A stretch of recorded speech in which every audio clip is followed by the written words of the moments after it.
The arrogance of a senator of the Republic met its limit when the Chief Justice of the Supreme Federal Court witnessed his humiliation of a water vendor.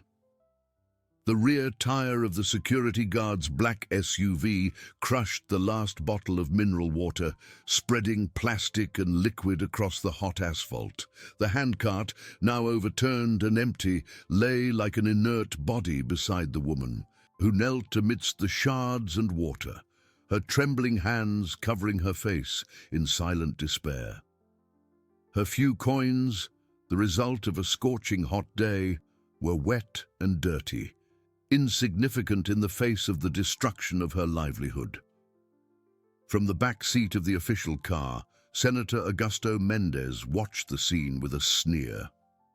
"Learned your lesson, old woman," he murmured, without caring if his security guards heard him.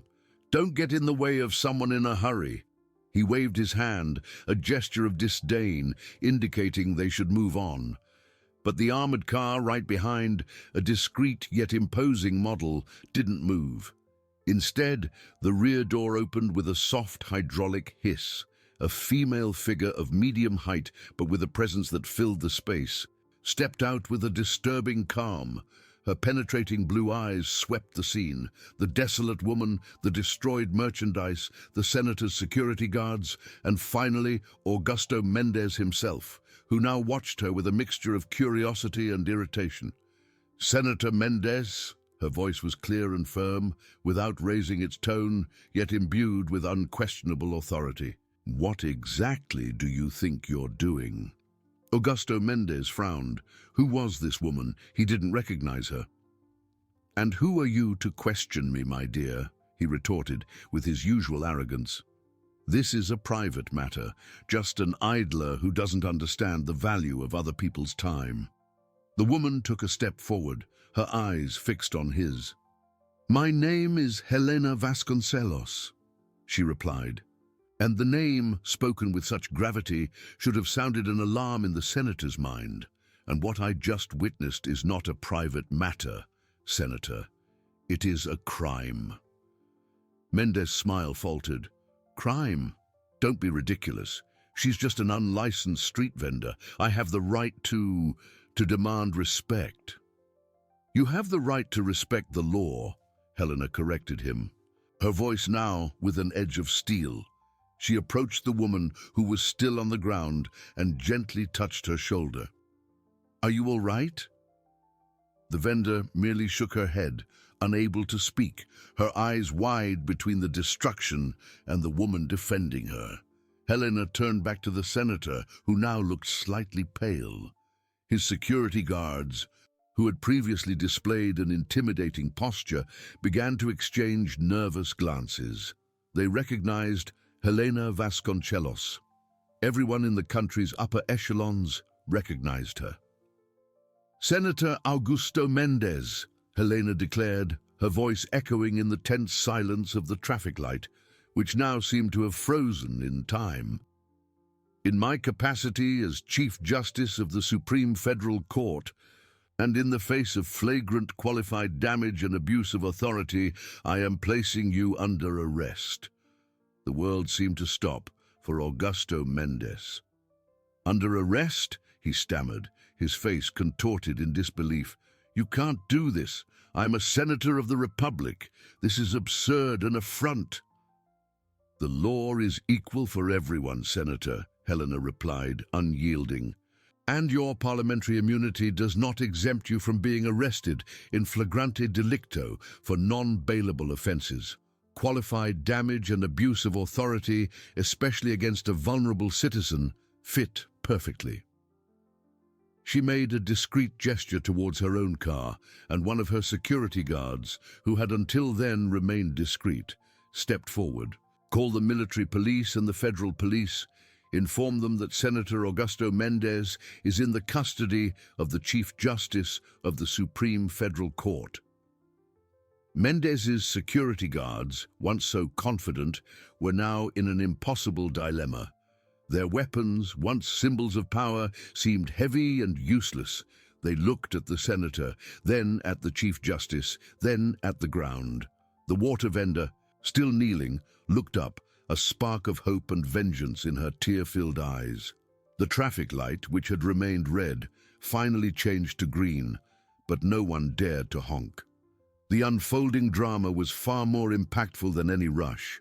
Augusto Mendez's world, once so solid and predictable, crumbled in an instant. "Under arrest?" he repeated, his voice choked no longer by anger, but by growing panic. "This is an outrage, a political persecution. You don't have that authority." Helena Vasconcelos didn't move, didn't blink. Her blue eyes, once merely penetrating, now seemed like blades. "Senator, authority is conferred upon me by the federal constitution, of which I am the guardian, and what you committed here in flagrante delicto is a crime against a citizen's dignity and against public order."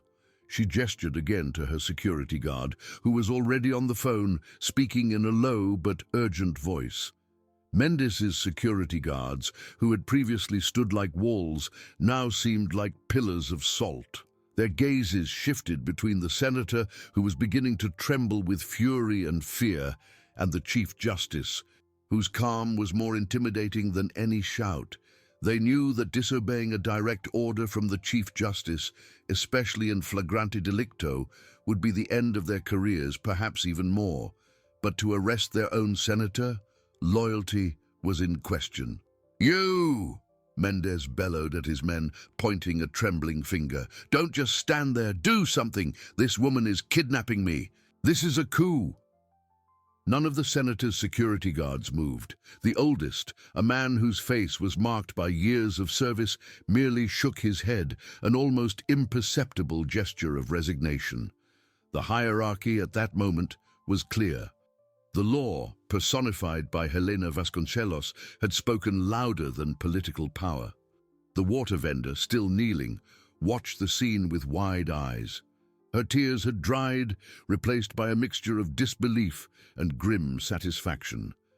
She didn't understand all the legal terms, but she saw the man who had humiliated her, who had destroyed her livelihood, now pale and stammering, confronted by a woman of unquestionable power. It was like a dream, a justice she had never dared to hope for. Helena bent down slightly, offering her hand to the vendor. "Are you hurt?" she asked, her voice soft in contrast to the firm tone used with the senator. The woman hesitated, then accepted the outstretched hand. With difficulty she stood up, still trembling, but now with a new dignity. "No, I'm not hurt, Your Excellency, just the merchandise."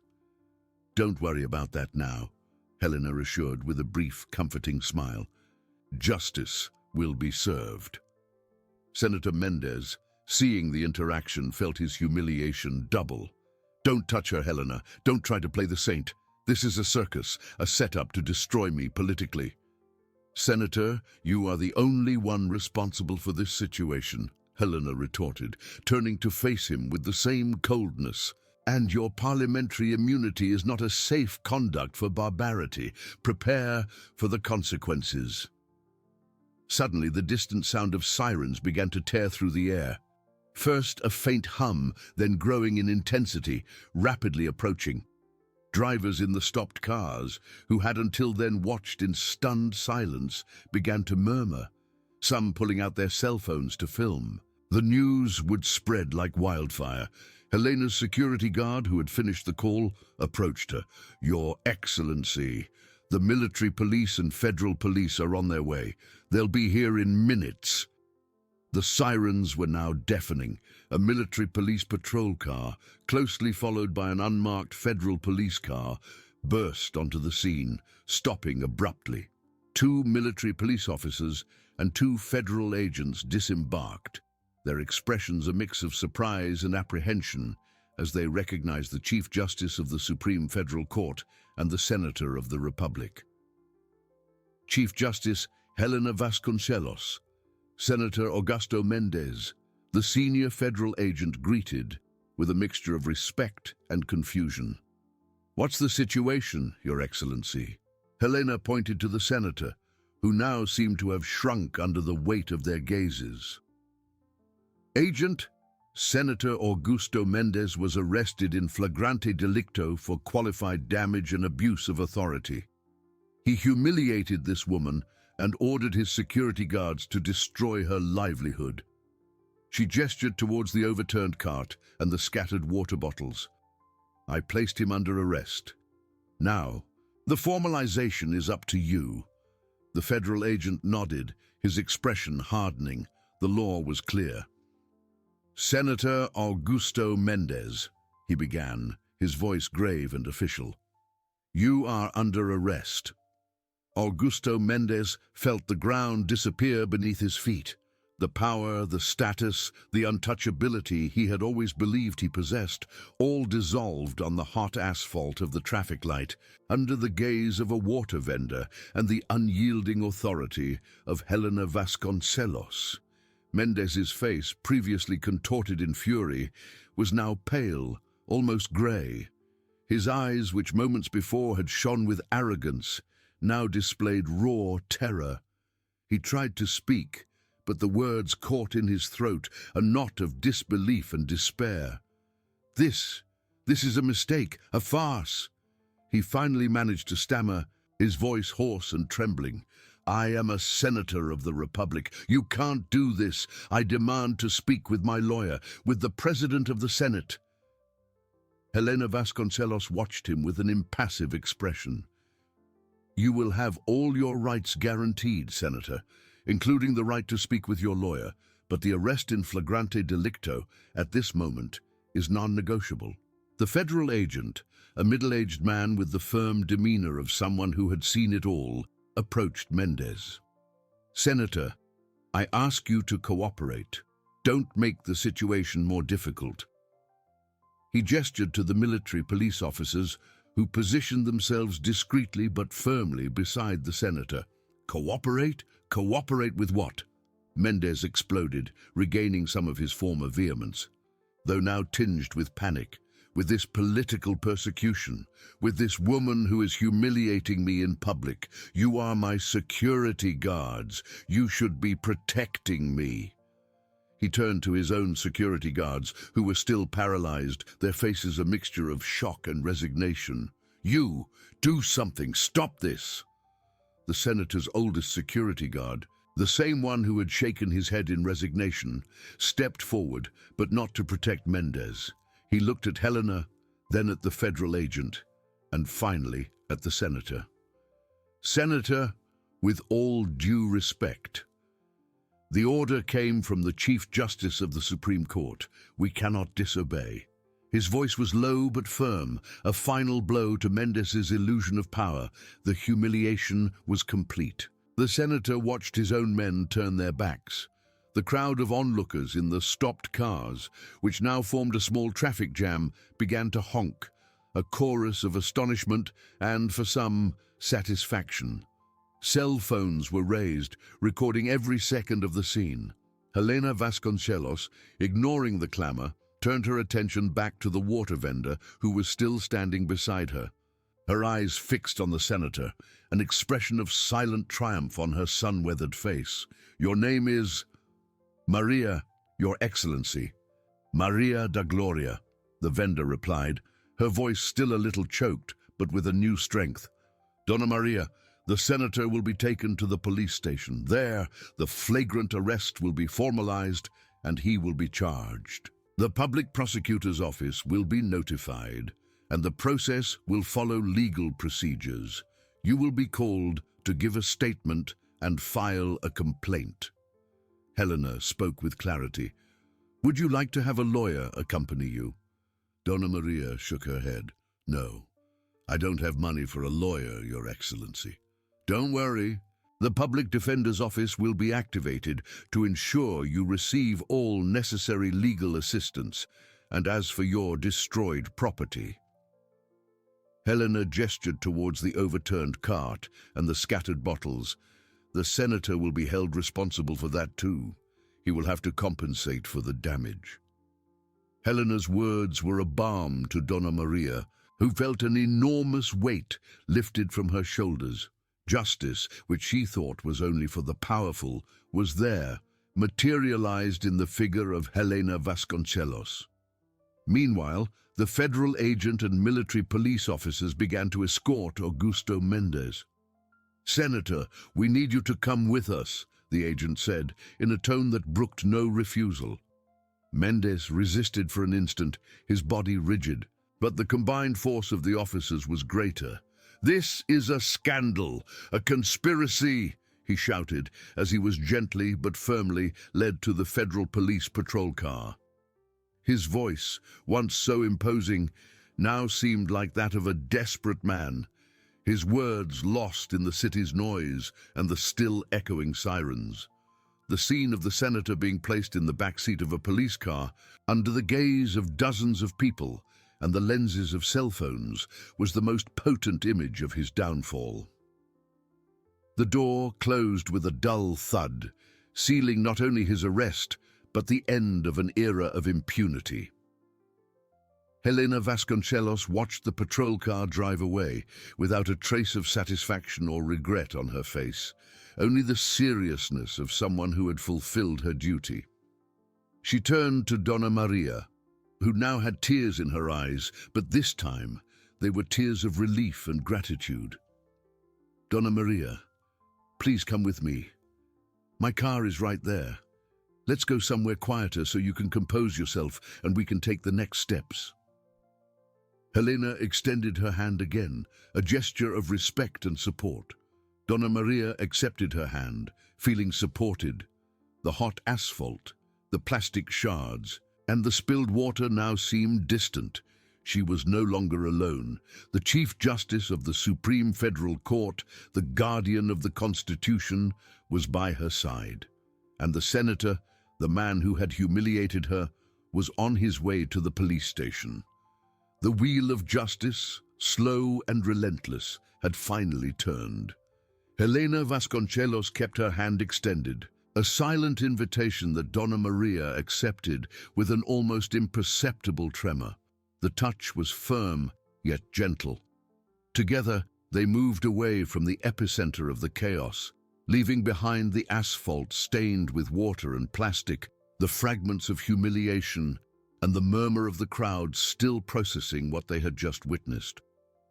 Curious glances followed them, but Helena seemed oblivious, her focus entirely on Donna Maria.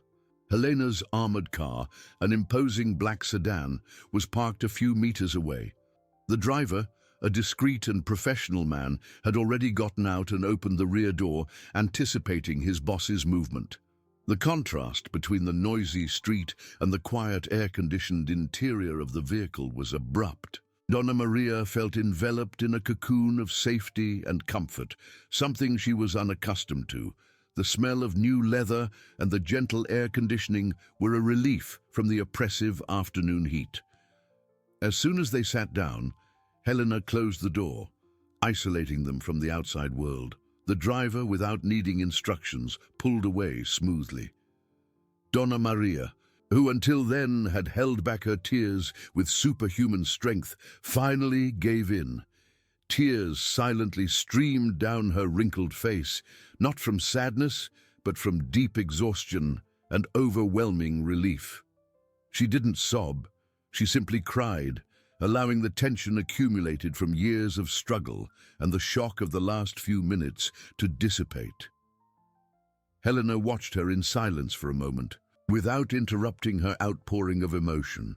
She extended her hand again, this time to touch Donna Maria's shoulder, a gesture of solidarity. "You can cry, Donna Maria. It's natural. You've been through a lot. I never thought I'd see a day like this, Your Excellency," Donna Maria managed to say between tears, her voice choked. "I always thought that they were untouchable. That we who live on the streets, had no voice." "Everyone has a voice, Donna Maria, and the law is for everyone," Helena replied, her voice calm and firm, like a rock amidst the emotional storm. What happened today was a demonstration of that. No one is above the law, no matter their position or power. Donna Maria wiped her eyes with the back of her hand, feeling a little embarrassed. but also deeply grateful for Helena's understanding. I don't even know how to thank you, Your Excellency. You saved me. Don't thank me, Donna Maria. I merely did my job. I fulfilled my duty to ensure that the Constitution is respected and that justice is applied, Helena gently corrected. But I understand what you're feeling. It's a turning point. The car continued its smooth journey, moving away from the chaotic traffic and recent memories. Where are we going, Your Excellency? Donna Maria asked, a little apprehensive but confident. We are going to a safe place, Donna Maria. One of the support offices of the Supreme Federal Court. There you can calm down, have some privacy, and receive all necessary support. I've already contacted the Public Defender's office, and a public defender will be waiting for you to guide you through the next steps of the process. We will also provide something for you to eat and drink, and if you need a doctor, we will have one available. Helena listed the provisions with an efficiency that reassured Donna Maria. The water vendor looked out the window, watching the urban landscape pass by. The world outside was still the same, but for her, everything had changed. The humiliation, the anger, the despair, all had been replaced by a sense of restored dignity. She felt a warmth in her chest, a hope she had not dared to cultivate for a long time. And the senator? Will he really be punished? Donna Maria asked, her voice low, almost a whisper, as if she still feared it was all a dream. Helena turned to her, her eyes fixed and determined. Yes, Donna Maria, he will face the consequences of his actions like any citizen. The arrest in flagrante delicto is just the beginning. The public prosecutor's office will conduct the investigation and the process will take its course. You will be a fundamental part of this process as a victim and a witness. Your voice will be heard and your story will be told. Helena's words were a shield, a promise. Donna Maria nodded, absorbing every syllable. She was no longer alone. The Chief Justice of the Supreme Federal Court, the guardian of the Constitution, was by her side, and the wheel of justice, which had turned with relentless force, promised not to stop until truth and equity prevailed. The road ahead would be long, but for the first time in a long time, Donna Maria felt she wouldn't have to walk it alone. The armored sedan glided through less busy streets, moving away from the buzz and curiosity that still simmered at the incident site. Donna Maria watched the urban landscape, which gradually transformed. Office buildings gave way to more sober and imposing structures, with well-maintained gardens and discreet security. The car finally stopped in front of a modern building, but with architecture that exuded seriousness and purpose. The driver opened the door for them. As she stepped out, Donna Maria felt the cool night air beginning to fall, a contrast to the suffocating heat of the afternoon. The building's interior was silent, with polished floors and soft lighting. A smiling receptionist greeted them, already aware of their arrival. Helena, with her impeccable posture, guided Donna Maria down a corridor to a discreet but elegantly furnished room. "Here we are, Donna Maria," Helena said, indicating a comfortable armchair. "This is one of our support offices. You can make yourself at home."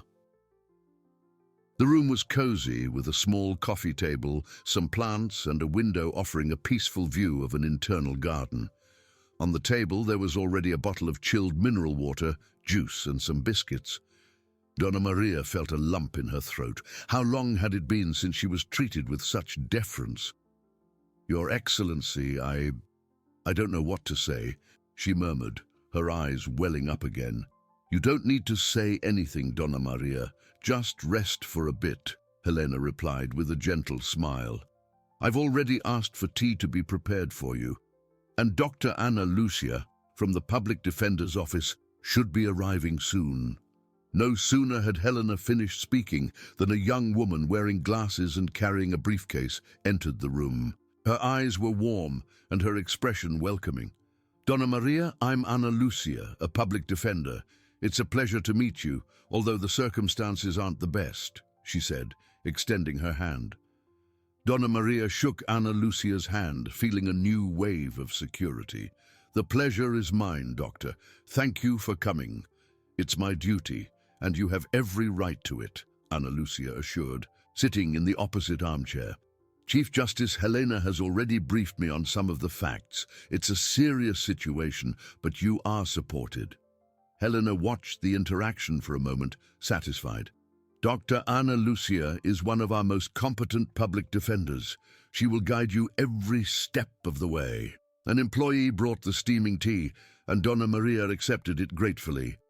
Feeling the warmth spread through her body, the gentle aroma of fennel was comforting. Donna Maria, the first step is to formalize your complaint. We need to file a detailed police report, and then you will give a formal statement, Ana Lucia explained in a calm and didactic voice. It's important that you tell everything that happened with as much detail as possible. Every word you say is crucial to the process. Donna Maria took a deep breath. The idea of reliving the trauma was painful, but the presence of Helena and Ana Lucia gave her strength. I will tell everything, Doctor. I won't let him do this to anyone else. Helena nodded, proud of Donna Maria's determination. Your courage is inspiring, Donna Maria. And your voice now carries the weight of the law. The senator is detained at the federal police, awaiting initial proceedings, Ana Lucia informed.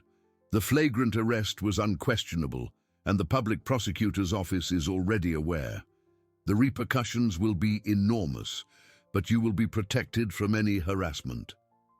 Donna Maria felt a shiver. The repercussions. She, a simple water vendor, at the center of a national scandal. But strangely, she didn't feel fear. She felt a responsibility, yes, but also a renewed strength. I just want justice, Doctor. For me and for everyone who has been humiliated by people like that, Donna Maria declared, her voice now firmer, her tears dry. Helena stood up. Donna Maria, I need to step out for a moment for some urgent meetings, but Doctor, Ana Lucia will stay with you, and my office will be at your disposal for any needs. Don't hesitate to ask. Thank you, Your Excellency, for everything, Donna Maria said, feeling immense gratitude. Helena touched her shoulder one last time. Justice is just beginning to turn, Donna Maria, and it doesn't stop. With Helena's departure, the room became quieter, but Ana Lucia's presence was equally comforting. Donna Maria took a sip of the tea, feeling the warmth spread. She looked at the garden view, at the dark sky dotted with stars beginning to appear. The world outside was still the same, but her small part of it had been turned upside down. And for the first time in a long time, she felt she was on the right side of history. The path would be long, but she was no longer alone. She had a voice, and that voice would be heard. Ana Lucia patiently waited for Donna Maria to finish her tea and feel a little more at ease. The public defender opened her briefcase, taking out a notepad and a pen. Donna Maria, there's no rush. When you feel ready, we can begin. You can tell me everything that happened, from the moment the senator approached until Chief Justice Helena arrived. Donna Maria nodded, placing the teacup on the coffee table. She took a deep breath, closing her eyes for an instant, as if reliving the scene in her mind. The smell of gasoline, the noise of cars, the senator's arrogant voice. I was there, Doctor, like every day. Donna Maria began, her voice still a little shaky, but gaining firmness with each word. At the traffic light, selling my water. It's my livelihood, you know.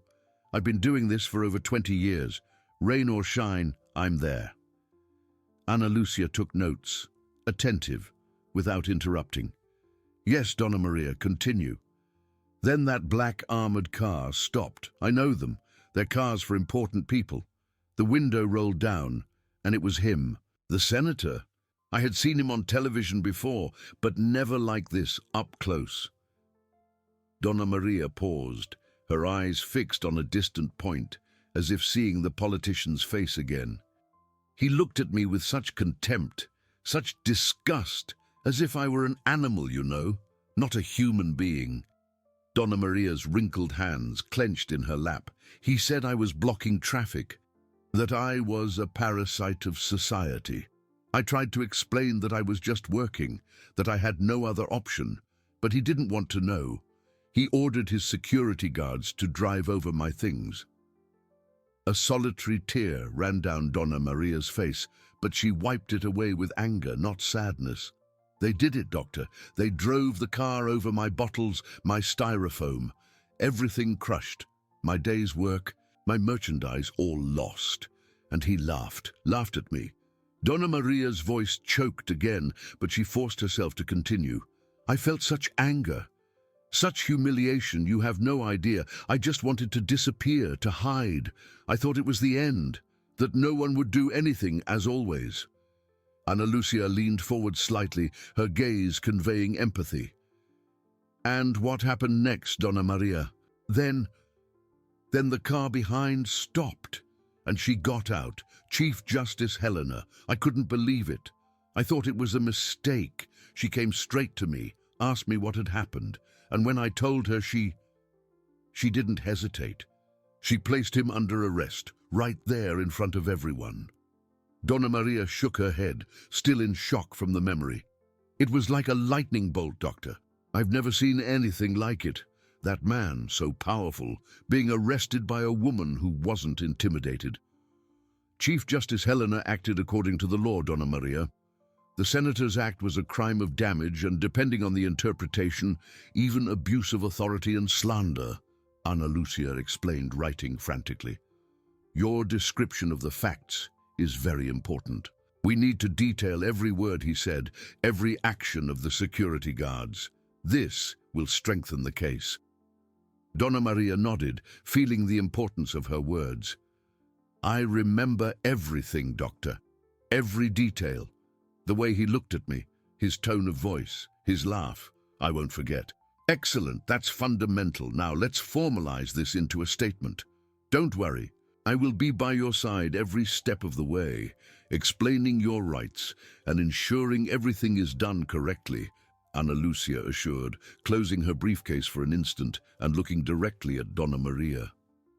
You are not alone, and your story, Donna Maria, is the story of many. By seeking justice for yourself, you will be paving the way for others to find theirs as well. Donna Maria felt a weight lift from her shoulders. The pain was still there, but the shame and helplessness had been replaced by a new strength. She was no longer just a victim. She was a witness, a voice. And her voice now would echo in the corridors of justice. I am ready, Doctor, Donna Maria declared, her voice firm and determined. Let's do what needs to be done. Ana Lucia nodded, an encouraging smile on her lips. Excellent, Donna Maria. Let's begin then. Don't worry about the perfect order of events. Just tell me what comes to your mind, and I will help you organize everything. The public defender opened her notepad, her pen ready. What did you feel when he started talking to you? What was the first thing he said? Donna Maria took a deep breath. Closing her eyes for an instant, the image of the senator with his disdainful smile was still vivid in her mind. He looked at me as if I were dirt. The first thing he said was that I was polluting the landscape and blocking traffic. He used the word parasite, Doctor. He said people like me lived off others. Donna Maria's voice, though firm, carried the pain of humiliation. Ana Lucia wrote down every word, her expression serious. And did you respond to him? I tried.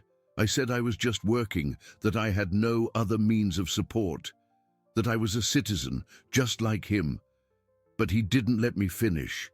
He laughed, Doctor, a cold, joyless laugh, and then he turned to his security guards and said, drive over that garbage, clear the street. Donna Maria paused, her hands trembling slightly. I saw the car move. I saw the wheels drive over my bottles, my styrofoam, the sound of plastic breaking, of water spilling. It was as if they were driving over me, Doctor, over all my effort, my dignity. A stubborn tear ran down, but Donna Maria wiped it away with the palm of her hand, her eyes flashing with a mixture of pain and indignation. I worked my whole life. I never asked anyone for anything, and he did that in front of everyone. Ana Lucia waited a moment, allowing Donna Maria to process the emotion. It's understandable, Donna Maria. What he did was an act of extreme cruelty and disrespect, and you have every right to feel that anger and pain. She continued to take notes. Do you remember any license plate number from the security guard's car, or any specific characteristics of theirs? Donna Maria frowned, trying to recall the memories. No, Doctor. It was all very fast. I was in shock, but they were two large men in dark suits. They didn't say anything, they just obeyed. And the senator. He kept laughing, looking at me as if I were a spectacle. Understood. Your description of the events and the senator's exact words is crucial.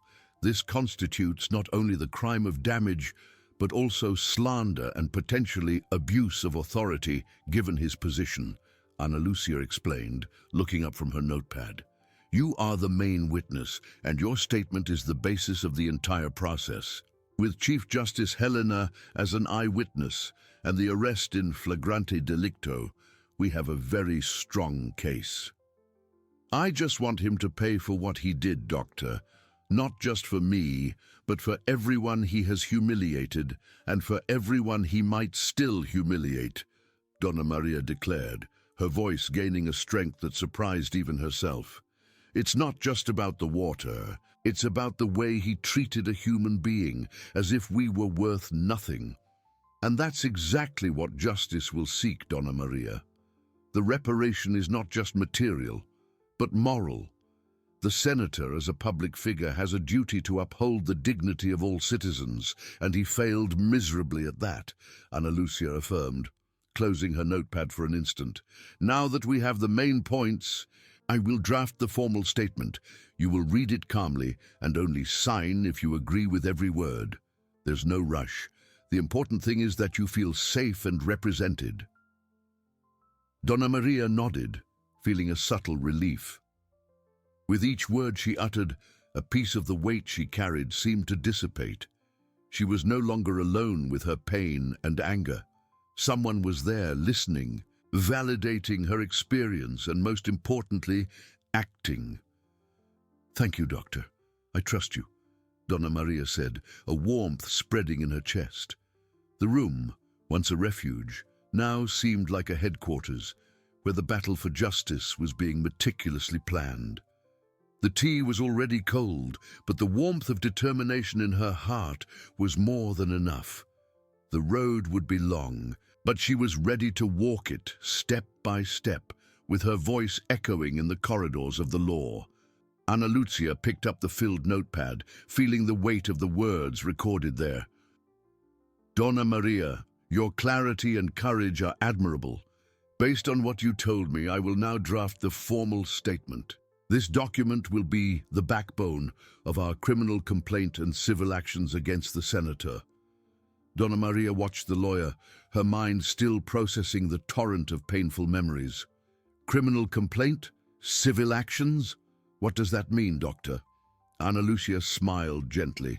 It means we will prosecute him criminally for damage, slander, and abuse of authority, and in parallel, we will seek compensation for the material and moral damages you suffered, not just the value of the lost water and styrofoam, but reparation for the humiliation and suffering he caused you. Donna Maria's eyes widened. Compensation. I never thought of that. I just wanted him not to do this to anyone else. And that's exactly what justice seeks, Donna Maria. By holding him accountable, we send a clear message. No one is above the law. Your cause is a symbol that human dignity cannot be trampled upon. Ana Lucia paused. I will withdraw to draft the document. It will take about an hour. You can rest. When I return, we will read everything together, and you will only sign if every word reflects your truth. Donna Maria nodded, a lump in her throat. The scale of what was happening began to become more palpable. It wasn't just a street fight. It was a fight for justice that could reverberate. "I'll wait, Doctor. Don't worry." Ana Lucia gathered her papers and went to a small adjacent room. Donna Maria was alone again, but this time the solitude was not oppressive. There was a different quietness, a sense of purpose. She thought of her children, her grandchildren, the daily struggle to survive with dignity. The senator had not only humiliated her, he had humiliated all those who, like her, struggled honestly. When Ana Lucia returned, the stack of papers in her hands seemed more substantial. She sat down again in front of Donna Maria. "Ready, Donna Maria? It's 10 pages. I tried to be as faithful as possible to your words, with the necessary legal language." She began to read slowly. Donna Maria listened attentively, making small corrections to capture the exact nuance of her experience. The reading lasted almost an hour. By the end, Donna Maria was exhausted, but with a sense of duty fulfilled. The document in her hands was the materialization of her pain, her anger, and now her hope. "Do you agree with everything, Donna Maria? Do you feel that this document faithfully represents what happened and what you felt?" Ana Lucia asked, extending the pen. Donna Maria took the pen, feeling the cold weight of the metal. She looked at the senator's name, printed in bold, and at the detailed accusations. She took a deep breath, her eyes fixed on the paper. "Yes, Doctor, I agree. It is my truth." With a firm, yet slightly trembling movement, Donna Maria signed the statement. The black ink spread across the paper, sealing a commitment to justice, to dignity, and to the voice she had finally found. Ana Lucia carefully took the signed document. "Excellent, Donna Maria. This is the first and most important step. With this statement and Chief Justice Helena's testimony, we have a solid foundation. The next step will be to file the criminal complaint and civil actions in court. From there, the legal process will take its course." "And what happens after that, Doctor?" Donna Maria asked. "The senator will be formally notified. There will be investigations, perhaps more statements, hearings. It will be a long process, Donna Maria, and he will try to defend himself with all his resources. But you will not be alone. I will be by your side, and Chief Justice Helena is also a powerful ally." Ana Lucia put the document in a secure folder. "You did the right thing, Donna Maria. Justice may be slow, but it is relentless when the truth is clear." Donna Maria looked out the window, where the sun was beginning to set. The world outside continued its rhythm, but for her, something fundamental had changed. She was no longer the humiliated water vendor at the traffic light. She was Donna Maria, the woman who dared to challenge power and who now had the law on her side. The road would be long, yes, but she was ready. And her voice, now recorded and validated, would echo in the corridors of justice, not just for her, but for all the invisible. The sun had already set when Donna Maria and Ana Lucia finally left the office. The city lights began to turn on, painting the twilight with shades of orange and purple. Donna Maria felt a strange mix of exhaustion and renewed energy. The signed document weighed on her mind, not as a burden, but as a promise. "Are you all right, Donna Maria? Can I call a car to take you home?" Ana Lucia asked, noticing the tiredness on the woman's face. Donna Maria shook her head. "No need, Doctor. The bus drops me near home. I'm thinking about everything. It's a lot to process. I understand it's a giant step you took today, but it's the right step," Ana Lucia assured, placing a comforting hand on Donna Maria's shoulder. "Tomorrow morning, the statement will be filed, along with the criminal complaint and civil actions. From that moment on, the senator will be formally notified." The mention of the senator sent a shiver down Donna Maria's spine. He'll know it was me. "Yes, Donna Maria, he will know." and he will try everything to defend himself. But remember, the truth is on our side, and Chief Justice Helena is an irrefutable witness. There's no way he can deny the facts. Ana Lucia explained, her voice firm. You don't need to be afraid. We will be with you every step of the way. Donna Maria nodded, swallowing hard. The idea of facing the senator again, even through the legal system, was intimidating. But the image of the crushed bottles, of the disdainful laugh, reignited the flame of indignation in her chest. She would not back down.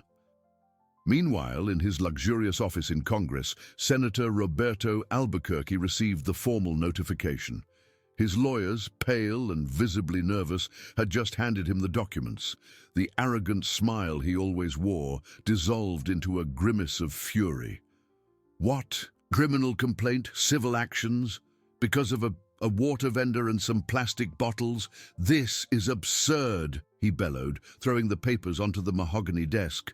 And the Chief Justice as a witness? This is a setup, a conspiracy to bring me down. His lead lawyer, Dr. Mendez, tried to calm him. Senator, we need to remain calm. The situation is serious. Chief Justice Helena is a significant figure, and Donna Maria's statement is quite detailed.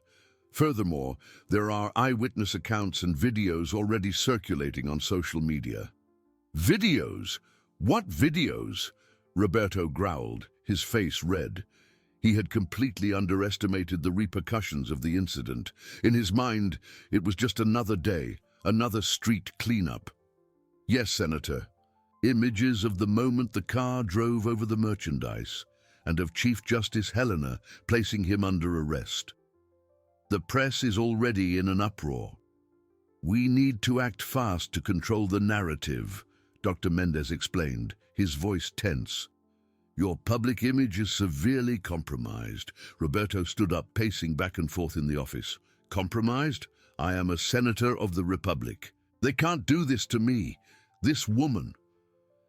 This Maria. Who does she think she is to sue me? And Helena, she's using her position to politically persecute me. Senator, Chief Justice Helena acted in flagrante delicto, and regardless of political motivations, the act of damage and slander are undeniable, according to the statements. We need to build a robust defense. I suggest that Donna Maria be discredited, perhaps as someone with a history of problems or as being manipulated, another lawyer suggested cautiously. Roberto stopped, a dangerous glint in his eyes. Manipulated, that's it. She's a pawn in this game. Who is behind this? Who is using this woman to attack me? Find out and prepare a counteroffensive. I will not be humiliated by a water vendor and an interfering judge. News of the formalization of the lawsuit against Senator Albuquerque exploded in the media the next day. Newspapers, news portals, and TV news programs dedicated hours to the case, which quickly became a symbol of the struggle between power and the dignity of ordinary citizens. The hashtag #Justice for Donna Maria dominated social media. In her modest apartment, Donna Maria watched the news on television. Her face, once anonymous, now graced the headlines. Initial fear gave way to a strange sense of responsibility. She was no longer just Donna Maria. She was the voice of many, the face of resistance. Chief Justice Helena, in a rare public statement about the case, reinforced the importance of equality before the law. No one is above the law. Justice must be blind to position and power. This case, like any other, will be treated with the seriousness and impartiality that the Constitution demands, she declared, in a grave tone that left no room for doubt about her stance. Donna Maria turned off the television, feeling the weight of that moment. The path would be long and arduous, as Ana Lucia had warned. There would be attacks, attempts to discredit her, and the pressure of public opinion. But looking at the small photo of her children and grandchildren on the shelf, she felt an unshakable strength. She was not fighting just for herself, but for an ideal of justice that seemed increasingly distant for the invisible. She was ready for the battle. The morning after the formalization of the lawsuit against Senator Roberto Albuquerque dawned under a sky laden with expectations and tensions. The news not only dominated the headlines, but permeated every conversation, every corner of the country. The hashtag, Justice for Dona Maria, already simmering, exploded, becoming a digital rallying cry. Dona Maria's image, once invisible, was now the face of resistance against the abuse of power, emblazoned across newspapers and news portals. In her modest apartment, Dona Maria tried to absorb the avalanche of information. The television, turned on, showed her face in a mosaic of reports.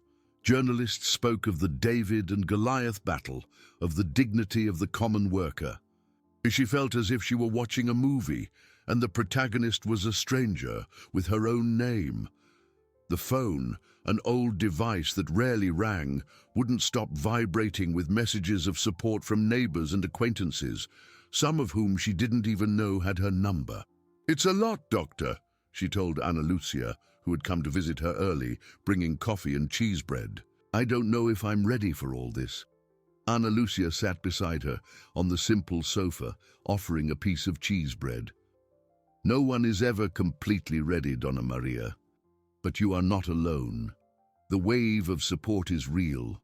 People identify with your story, with your struggle, and the senator, he didn't expect this. He's cornered." Meanwhile, in his luxurious office in Congress, Senator Roberto Albuquerque was in a state of uncontrollable fury. Chief Justice Helena's statement, broadcast on all channels, had been a direct blow. "No one is above the law. Justice must be blind to position and power." The words echoed in his mind like a sentence, fueling his anger. "Blind! She's blind with hatred for me. This is personal," he shouted at his lawyers, who tried in vain to calm him. "I am a senator of the Republic. I have years of service, and she compares me to a common criminal because of some water bottles." Dr. Mendez, the lead lawyer, cleared his throat, adjusting his glasses. "Senator, the situation demands a more subtle strategy. Public opinion is against us. We need to divert the focus. As we discussed, we will begin to question Dona Maria's credibility. I suggest we leak information about any minor problems she may have had in the past, any debts, any disagreements. Paint her as an opportunist, manipulated by political interests." Roberto smiled, a cold, calculating glint in his eyes. "Excellent. Do that, and I want you to thoroughly investigate Chief Justice Helena. She has enemies. She has weaknesses. Find them. If she wants war, she'll get war." Hours later, the first arrow was launched. A news portal, known for its proximity to influential politicians, published an article insinuating that Dona Maria had a history of minor infractions and that she was being funded by opposition groups to destabilize the senator. The article was vague, without concrete proof, but the seed of doubt was planted in the minds of some. Dona Maria saw the news on Ana Lucia's cell phone as they were having coffee. Her heart sank. "Funded? But I barely have money for rent. That's a blatant lie." "That's exactly what they want, Dona Maria. For you to despair, to doubt yourself. But we won't fall into that trap," Ana Lucia said, her voice firm, taking the vendor's hand.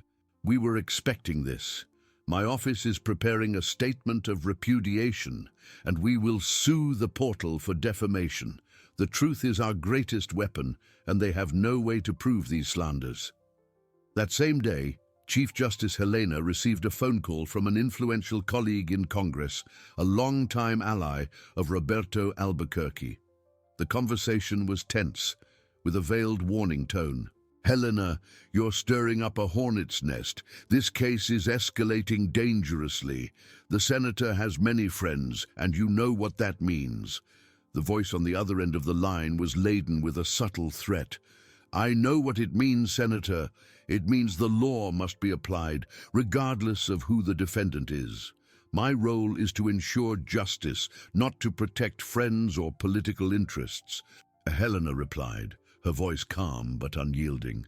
"There will be no interference from me or from anyone else in this process. The Constitution is clear." Night fell again over the city. Donna Maria was exhausted, but indignation kept her from sleeping.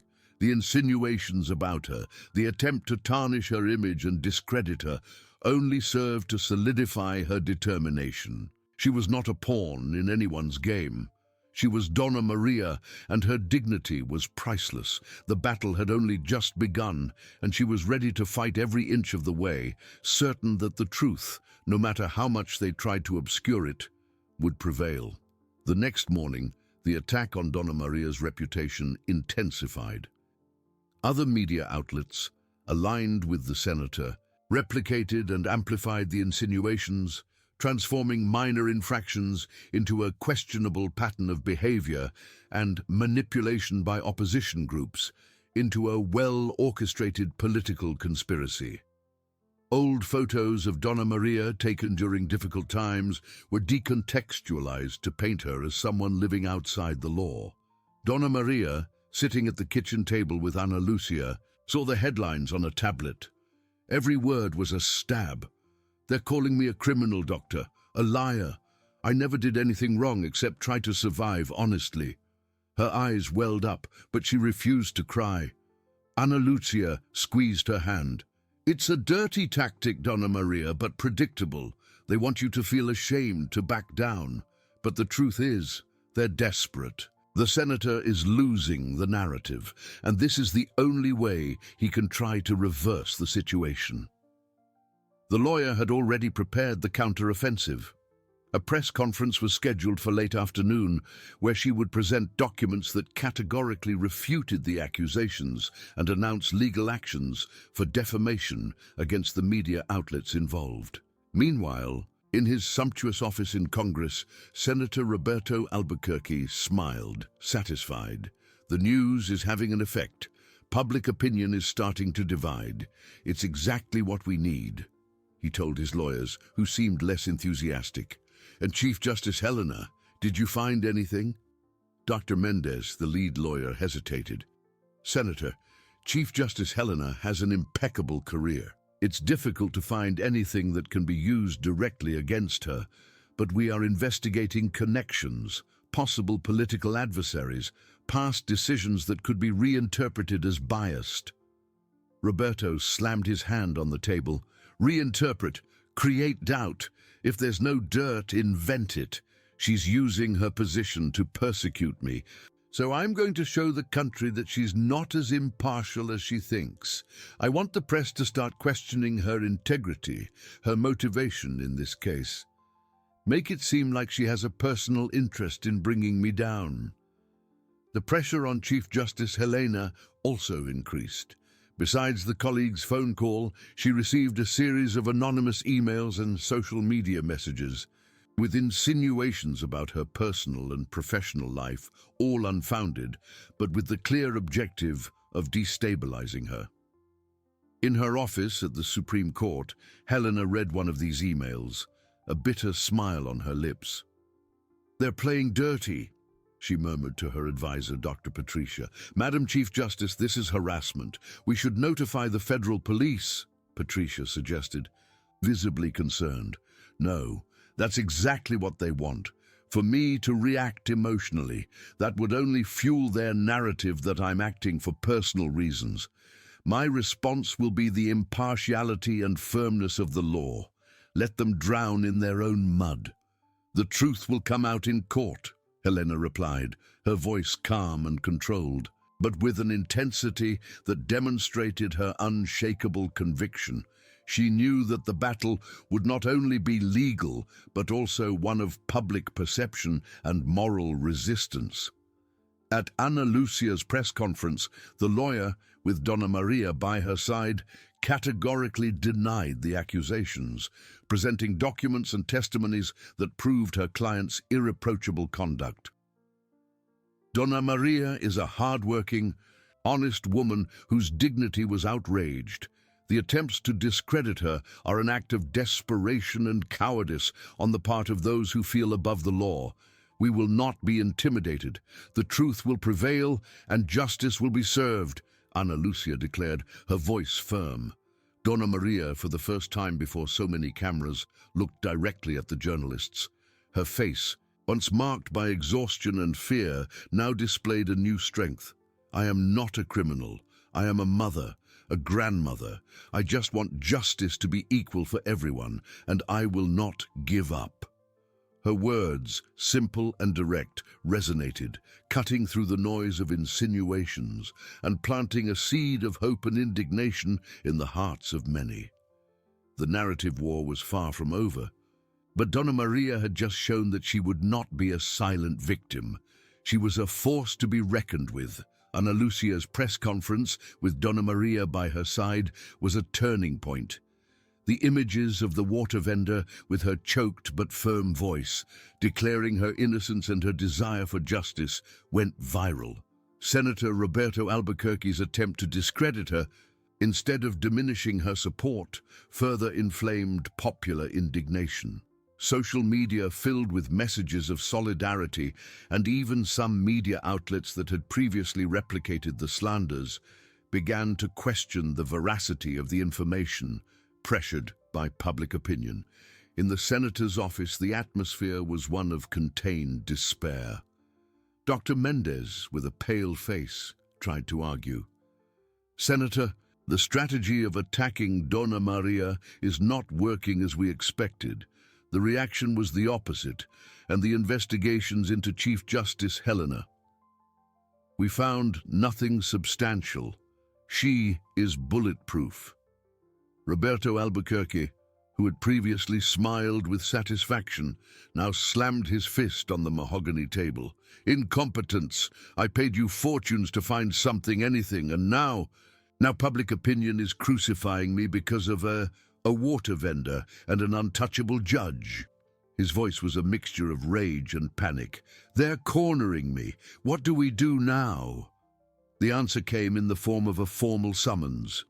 The public prosecutor's office, based on the evidence presented by Ana Lucia, the security footage, and Chief Justice Helena's statement, formalized the indictment against Senator Roberto Albuquerque for abuse of authority, property damage, and incitement to violence. The process would be swift, given the flagrancy and clarity of the evidence. Senator Roberto Albuquerque's trial began a few weeks later, under the national spotlight. The courtroom was packed, with journalists, activists, and ordinary citizens eager for justice. Donna Maria, sitting beside Ana Lucia, felt the weight of all eyes, but also a strange calm. She was no longer the frightened woman at the traffic light. She was the personification of resilience. The senator, visibly dejected, tried to maintain a dignified posture, but his usual arrogance had been replaced by a nervous defensiveness.